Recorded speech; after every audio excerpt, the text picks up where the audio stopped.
Hi, welcome to video 1 of this 3-part series on digestion. If you haven't already, go back and watch the 10 steps to support digestion a couple videos back.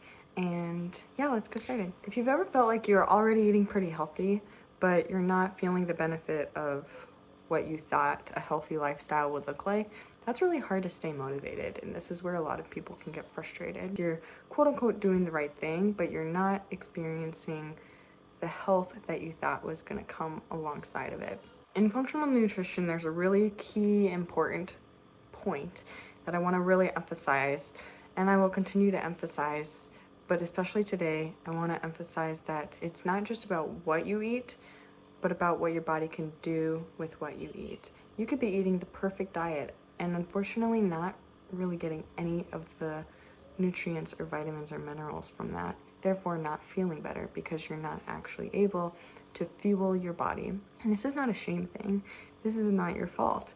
This is something that you can do something about, but it's something that you maybe didn't know about, and therefore you are subject to what you're experiencing, and now you can know more and you can do something about it. So let's talk about some key things that might be contributing to why, if you're not able to absorb the nutrients, what may be a result of that? What may be causing you to not be able to absorb them?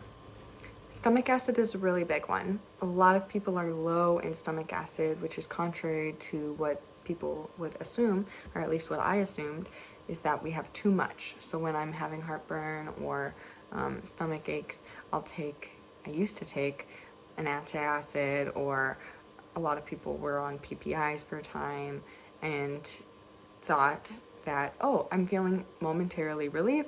This must have fixed the issue. I must have had too much and now we're better. In reality, this is projecting further issues down the road because, well, I'm not going to say for everybody, but for a lot of people, they're actually low in stomach acid. So this is one area that we can focus on in supporting you to get the nutrients from your food, because your body has to break down the proteins and the carbs and the fats in order to consume the nutrients from your food so that you can actually feel better.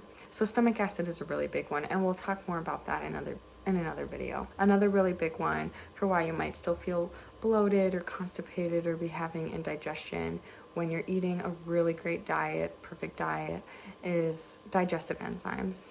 As we get older, we have less digestive enzymes, and if we don't have those enzymes, then we're unable to break down the food as efficiently or as productively, as well as if we have more. So digestive enzymes are a really key thing that we can also look at. And finally, this isn't exhaustive, but these are some really key pieces, is stress. If we don't have our stress under control, if we're not, our cortisol is spiked, and this can show up in ways that are less obvious, of like, oh, I have this long to-do list I have to do, and so I'm stressed. Stress is impacted by your mood, obviously, but also what you put on your body. And this was really insightful to me. Eating is one of the most stressful things you can do, if not the most stressful thing that your body goes through every single day, multiple times a day.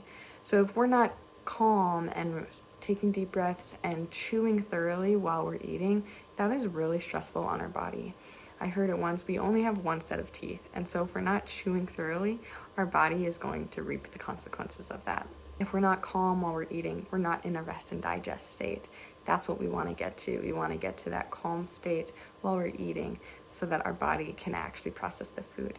Because if we're, like I said, eating a perfectly healthy diet, but we're not able to rest and digest that food, we don't have the stomach acids for it, and we don't have the digestive enzymes to break it down and to process it, then we're not going to get those benefits.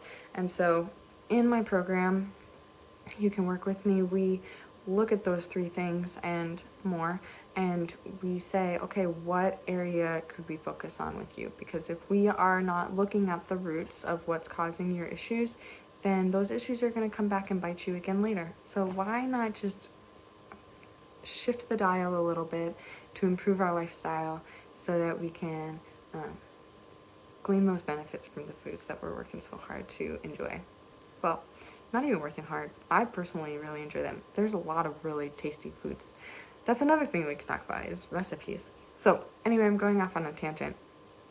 I want to go back to my point is when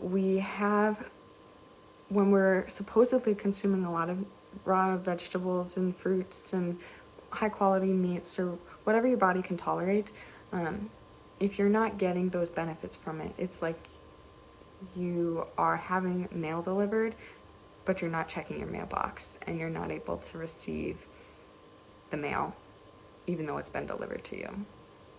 Does that make sense? Like I said, I'm going to break this down more over the next couple of weeks on specifically stomach acid and stress. So if you're interested to hear more, tune in. I can't wait to continue to share this conversation with you.